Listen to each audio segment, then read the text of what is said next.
Students at Essex High School stepped out of class today to call on Governor Phil Scott to sign the Universal School Meals Bill into law.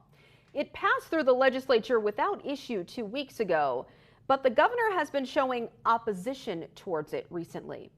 ABC 22's Matt Holderman joins us live in the studio with more on just what the students had to say to the top man in charge. Yeah, Lauren, that's right. Well, contrary to what you might have seen in school cafeterias 5 or 10 years ago, the students I spoke with today say almost 100% of their classmates eat the food at school instead of bringing food from home thanks to this program. They say it's been a huge help for thousands of families in Vermont, and they don't want it to go away.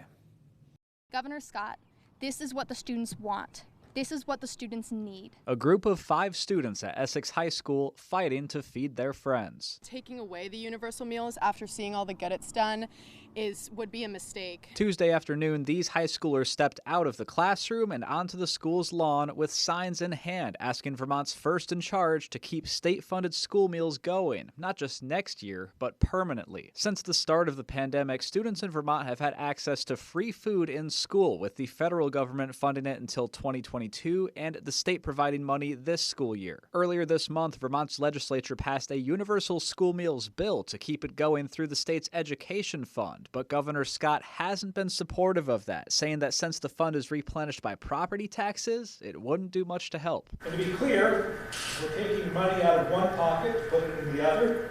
That's not making anything more affordable. But the students say it's a worthy investment. With healthy brains and healthy bodies, students are more energized in classes and engaged, and in my opinion, that outweighs the financial burden this would put on the state. Some argue the program has provided them with meals they wouldn't have otherwise had, saying families don't always have the money to buy food. Vermont families, just like mine, are reeling as inflation sends those expenses through the roof. Providing free school meals to all students will help remove the stigma and shame felt by many students who do not have the luxury of paying for their own school meals. With Governor Scott's veto session coming up in just under 1 month, the school meals bill could be on the chopping block. But even if Scott does veto it, the legislature is likely to override him, with the House giving 22 more votes than necessary for an override when they sent the bill to his desk. Regardless, these students are confident they won't need an override. They think the governor will hear their voices. I actually had a good conversation with him the other week at the State House, and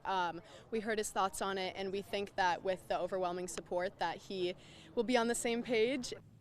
And this afternoon, I also spoke with Scott Fay, the Director of Child Nutrition for the Essex-Westford School District. He says regardless of what happens at the State House, he's proud of the work that his students have put in to keep universal school meals going. He's also confident that Governor Scott will support them and enact the bill. Live in the studio, Matt Holderman, ABC 22 News.